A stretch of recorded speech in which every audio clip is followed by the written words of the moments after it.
Avis vascular centre మన దేశంలోనే the best varicose vein hospital. తర్వాత ఇన్ జనరల్గా సార్ రామారావు, నాగేశ్వరరావు, కృష్ణ గారు ఇదంతా ఇలా జరిగితే మీరు ఒక సక్సెస్ఫుల్ పర్సన్ నటుడుగానా, నిర్మాతగానా, లేకపోతే ఒక రియల్ ఎస్టేట్ రియల్టర్గానా, లేకపోతే రాజకీయాలు కాస్త పక్కన పెడదాం సార్, ఇందులో మీరు you're a very very highly successful person sir. అంటే ఫెయిల్యూర్స్ని దగ్గరికి రానివ్వని ఒక విజయవంతమైన వ్యక్తి మీరు. మీ అంత ఒక విజయవంతమైన వ్యక్తి అంటే మీ తాలూకా క్రమశిక్షణ అనండి, పట్టుదల, దీక్ష ఏమైనా అనండి దాన్ని. But you're a successful man till this minute. But cinema ఇండస్ట్రీలో మీరు వెళ్ళిన తర్వాత ఎంతమందో మీ కళ్ళెదురుగుండా ఫెయిల్ అయిన వాళ్ళు ఉన్నారు సార్. అంటే ఒక హరనాథ్ రాజు గారు కానీ, రాజబాబు కొంత అయ్యి స్వయంకృత అపరాధాలు అంటారే. అంటే నేను ఇండస్ట్రీకి వచ్చినప్పుడు ఎలా ఉండాలనేది కొంతమందిని చూసి నేర్చుకున్నాం, ఎలా ఉండకూడదు అనేది కూడా కొంతమందిని చూసి నేర్చుకున్నాం. అందుకని మీరు చూడండి, వాళ్ళ తర్వాత వచ్చిన హీరోలు ఎవడో కూడా ఆ ఇదిలో ఎవడో జట్టకొట్టుకోలే. ఎవడికాడ ఎలా సక్సెస్ఫుల్ అవ్వాలి, ఎలా సక్సెస్ తెచ్చుకోవాలి, ఆ వచ్చిన డబ్బులు ఎక్కడ ఇన్వెస్ట్ చేయాలి, ఏం చేయాలి అనేది అందరూ కూడా ఇప్పుడు ఎవరు పలానా వాడు చేతుల మూలంగా ఇటు బాడీ చేసుకున్నాడు అని ఒక్కడు లేరు, ఎవరు లేడు. హర్నాథ్ గారు, రాజ్బాబు తర్వాత ఇంకెవరు లేరు. వాళ్ళతో మీరు కలిసి ఏమైనా వర్క్ చేశారా సార్? హర్నాథ్ గారితో చేయలేదు, రాజ్బాబుతో చాలా సినిమాలు చేశాం. బట్ రాజ్బాబు కూడా అంత హైలీ సక్సెస్ఫుల్ పర్సన్, కారణం ఏంటి సార్ ఆయన అలాగా? అంటే సొంత సినిమాలు తీయటం మొదలుపెట్టి కానీ సొంత సినిమా అనేటప్పుడు హీరో క్యారెక్టర్స్ కూడా ఆయన మరి దానికి తగ్గట్టు సినిమాలో కొన్ని సక్సెస్ అయ్యాడు బాగానే. ఎవరికి వారు ఏమన్నా అది బాగా సక్సెస్ అయింది. 100 రోజులు కూడా ఆడింది అది. దాంట్లో కూడా నేను వేసాను. అవును, మీరున్నారు.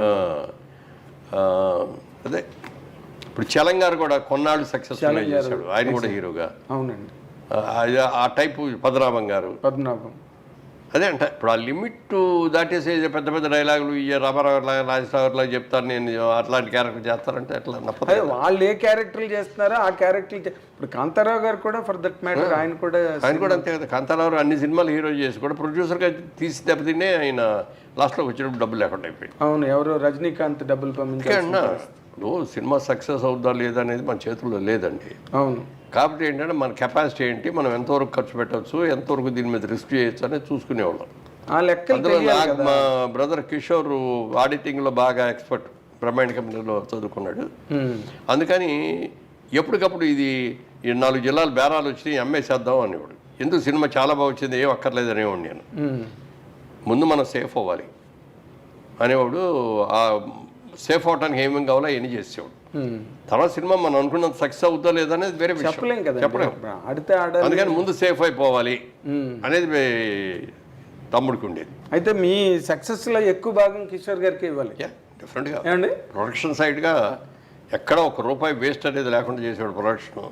తర్వాత అసలు స్క్రిప్ట్ నిర్వహణ అని చెప్పి పెట్టాం అతని పేరు. మొత్తం స్క్రిప్ట్ రెడీ చేసి చూసుకునేవాడు. చేసిన తర్వాత డైరెక్టర్ని అడిగేవాడు. సబ్జెక్ట్ సెలక్షన్ అవన్నీ నేను కూర్చునేవాడిని. సబ్జెక్ట్ సెలక్షన్ అయిపోయిన తర్వాత గణేష్ పత్రాలు రైటర్స్ రాయటం అన్నీ అయిపోయింది. డైరెక్టర్ ఒకటే అడిగేవాడు, ప్రతి ఎన్ని క్యారెక్టర్లు ఉన్నాయో రాయండి, ఓహో క్యారెక్టర్ 3 పేర్లు రాయండి. Artist first preference, second preference, third preference choice. నేను ఫస్ట్ ప్రిఫరెన్సే ట్రై చేస్తాను. ఫస్ట్ కుదరకపోతే సెకండ్ కుదరకపోతే థర్డ్. బట్ మా లెక్క ప్రకారం మేము వెళ్తాం.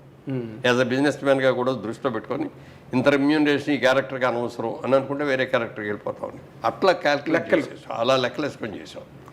అందుకని ఏ సినిమా బడ్జెట్ ఎంతో అని వేసుకున్నది, ఆ బడ్జెట్ రూపాయికి తక్కువ లేకుండా 5% కూడా అటు ఇటు అయ్యేది కాదు. ఆ బడ్జెట్ ప్రకారం బడ్జెట్లో అయిపోయేది.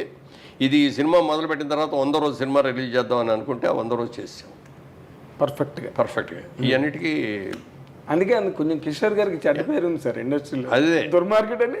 అంటే ఏదంటారు పాపాల వారుడు అంటాం చూడే. నా దగ్గరికి వచ్చి ఎవరో డేట్లు అడిగేవారు. అలాగే నేను తప్పకుండా చేద్దామండి, బ్రదర్ ఉన్నాడు కదా కిషోర్తో మాట్లాడండి అనేవాడు. ఆయన దగ్గరికి వెళ్ళగానే కుదరదండి, ఇప్పుడు ఎట్లా కుదురుద్ది అనేవాడు. నాకు తెలుసు మురళీమోహన్ గారు మంచి అడిగానండి, వాళ్ళ అబ్బాయినండి టఫ్ అండి మాట ఎండండి అనేవాడు. కాదు, కిషోర్ గారు ఆఫీస్లో ఉన్నారంటే వెనక్కి తిరిగి వెళ్ళిపోయిన వాళ్ళు నాకు తెలుసు అండి మెడ్రాస్లో. అందుకే నవ్వు వస్తుంది నాకు తలుచుకుంటే. నేనే ఎవరి దగ్గర నో అని లేకపోయేవాడిని. నేను అనేవాడిని కిషోర్ గారిని, ఏమండి మీరు ఆఫీసులో కూర్చుండి వెళ్ళిపోతున్నారు అందరూ రావట్లేదు. అలాగా ఇప్పుడు ఈ లెక్కలు అవన్నీ వీళ్ళకి తెలియకపోవడం, కాంతారావు గారికి కానీ లేకపోతే కృష్ణ గారితో పాటు వచ్చిన రామ్మోహన్ ఏమైపోయాడు ఆయన కూడా మళ్ళీ మరి పద్మనాభం గారు కూడా ఎంత కెరీర్ బ్రహ్మాండమైన కెరీర్ ఉండి ఆఖరాకల్లో వచ్చినప్పుడు ఆయన దగ్గర వెళ్ళిపోతా. అవునండి, అవును. సరే, ఇప్పుడు ఇదొక ఎత్తండి. జనరల్గా మీరు ఇందాక అన్నారు ఏది, సావిత్రి గారి సినిమా రిలీజ్ అయితే ఫస్ట్ షో అని చెప్పి, మీరు సావిత్రి గారితో ఎప్పుడైనా ఇండస్ట్రీకి వెళ్ళిన తర్వాత మూవ్ అయిన సందర్భాలు ఉన్నాయా? సినిమా చేశాంగా. అదే సినిమాలు చేయడమే కాకుండా జనరల్గా మీరు జనరల్ లేదు, అభిమానిగా అంటే మొట్టమొదటి సినిమా భారతంలో ఒక అమ్మాయి అని దాసరి గారు డైరెక్ట్ చేశారు. డైరెక్షన్. నాకు తల్లి ఏమో సావిత్రి గారు, తండ్రి ఏమో కాంతారావు గారు. చంద్రమోహన్కి ఏమో రాజసులోచన గారి తల్లిను ప్రభాకర్ రెడ్డి గారి తండ్రి. అక్కడ గొడవలు వస్తాయన్నమాట. ఈ అమ్మాయిని పెళ్లి చేసి రోజారమ్మని పెళ్లి చేసుకోవడం దగ్గర ఇది ఇన్ని. ఓకే. అది దాంట్లో ఇవన్నీ చేసినప్పుడు ఇవన్నీ చేసిన రోజున ఒక రోజున మొట్టమొదటి ఫస్ట్ షాట్ పెట్టారు నేను మా ఇద్దరు కాంబినేషన్లో. పెద్ద స్టేర్ కేసు మీద నుంచి ఇట్లా దిగుతా నేను చెప్పుకెళ్ళి ఒక చోట ఆగాలి, ఆ వెనక ఆవిడ చెప్పుకుంటూ వచ్చి ఆగాలి. అదంతా ఒకటే షాట్ పెట్టారు దాసరి గారు. రిహార్సల్ చేసాం, ఒక 2 రిహార్సల్ బాగానే ఉన్నాయి, టేక్ అన్నారు. నేను వచ్చేసాను. వచ్చిన తర్వాత ఆవిడ డైలాగ్ అవ్వాలి మొదలుపెట్టలా. ఏమిటి ఇది మర్చిపోయిందా ఏంటి పెద్ద ఆవిడ అని అనుకుంటా డైరెక్టర్ ఇంకా చూస్తున్నా ఇట్లా ఏమైనా కట్ చెప్తాడని. కట్ చెప్పలా. తర్వాత మెల్లగా డైలాగ్ చెప్పుకుంటూ వచ్చింది, చేసింది. ఓకే ఓకే అని అందరూ చప్పట్లు కొట్టారు. నాకు అర్థం కాదు ఇదేంటి ఇంత గ్యాప్ వచ్చింది, ఇంత డిలే వచ్చింది, ల్యాగ్ వచ్చింది. ఆ రోజులో ల్యాగ్ అనేది ఎక్కువగానే ఉన్నాం కదా, ఇంత ల్యాగ్ వచ్చింది. డైరెక్టర్ గారు కూడా ఓకే అన్నారు అని చెప్పి షూటింగ్ అయిన తర్వాత ఆయన అడిగాను నేను, ఏమండి మరి అక్కడ గ్యాప్ వచ్చింది కదా, రిహార్సల్ అంత క్విక్గా చెప్పి ఇక్కడికి వచ్చేవాడు గ్యాప్ వచ్చింది కదా, మరి ఓకే చేశారేంటి అంటే, రష్లో వచ్చిందిరా రష్ చూడు అన్నాడు. వెళ్ళి చూస్తేనండి ఆ గ్యాప్లో ఇచ్చిందండి ఎక్స్ప్రెషన్స్ అసలు ట్రెమండరస్ అనమాట. గ్యాప్ ఎందుకు తీసుకుందనే దానికి గొప్ప డైలాగ్ చెప్పేటి ఎవరైనా చెప్తారండి. కానీ నేను చెప్పిన డైలాగ్కి ఆవిడ రియాక్షను ఇదన్నమా అట్లా ఇది చేసింది. అది చూసిన తర్వాత వెళ్ళి కాళ్ళకి దండం పెట్టాను. ఓకే. మహానటేనండి మీరు. అది చెప్తే ఆ రోజు నాకే ఇచ్చింది. నేను వెనక తిరిగి చూడకూడదు, దిగి వచ్చాను కదా. పైగా నా అంత మహానటిని అమ్మ గ్యాప్ వచ్చింది బాగాలేదు అని అనలేం కదా మనం.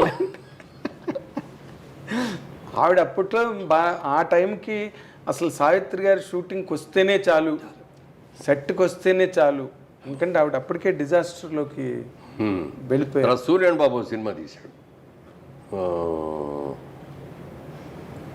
ఇది కృష్ణ గారి ఏదో గుర్తురాట్ల పేరు అది.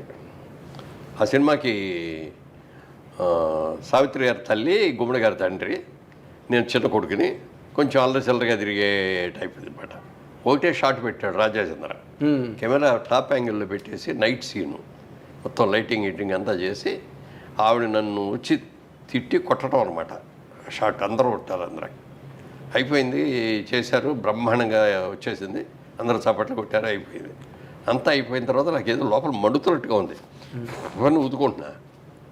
ఆవిడ చూసి గవ్వ వచ్చేసి ఏంటి అన్న ఏమైంది అంది. ఇవి ఏం లేదమ్మా కొంచెం ఏదో ఇదిలాగా ఉంటే ఇది ఊతున్నారు.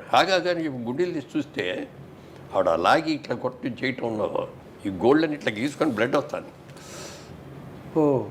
ఇక అక్కడ చూసేసి నాన్న సారీ నాన్న మా ఇంత అద్భుతంగా చేశారు, ఇక్కడ కావాల్సింది అదే ఇంపాక్ట్, ఇక్కడ ఏం తగిలినాయి అది కాదు, ఏముంది నథింగ్ ఇవి అని చెప్పి చేస్తే కూడా అంత వెరీ డెలికేట్ అసలు. ఎవరికైనా చిన్నాళ్ళకి పక్కన వాళ్ళకి కష్టం వచ్చిందంటే వెరీ సెన్సిటివ్, వాళ్ళకి కష్టం వచ్చిందంటే కూడా తట్టుకునేది కదా. అలాగే ఎవరన్నా వచ్చేదన్నా శుభలాకి తీసుకొచ్చి పెట్టారు ఒకటి, దగ్గర ఎంత డబ్బులు ఉంటే అంత డబ్బులు అక్కడ ఇచ్చేసారు. అలాగే ఆవిడ మీరు అంటే ఆల్మోస్ట్ లాస్ట్ డేస్ మీరు అప్పటికి ఇండస్ట్రీకి వెళ్ళిపోయారు, ఆవిడతో యాక్ట్ చేశారు. అసలు ఒక్కొక్కరు ఒక్కొక్క కథనం చెప్తారండి సావిత్రి గారి గురించి. ఎవడి వెర్షన్ వాడిది, ఎవరి వెర్షన్ ఆడిది సావిత్రి గారి. నేను నాకు చూసింది 9 వరకు అయితే అట్లా కొన్ని సినిమాలు రామాయణంలో పిట్టకల వేట ఇంకా అయ్యో కొన్ని సినిమాలు చేశాం మేము అందరం. ఆ సినిమాలన్నీ చాలా సక్సెస్ అయిన తర్వాత ఆవిడతో బాగా ర్యాప్ విపరీతంగా పెరిగింది. సరదాగా ఆవిడకి కూడా కార్డ్స్ ఆడటం ఇష్టం. 6 గంటలు దాటిన తర్వాత ఆవిడ షూటింగ్ చేసేది కాదు, 6కి వెళ్ళిపోతానని చెప్పేది. ఇది 6కి సీల్ 8కో 7 దాకానో 9 దాకానో అయ్యేటట్టు ఉంది అన్నప్పుడు డైరెక్టర్ వచ్చి సైగ చేసేవాడు మాకు, ఆవిడతో కూర్చొని ప్యాకాడేవాడు. ఓకే.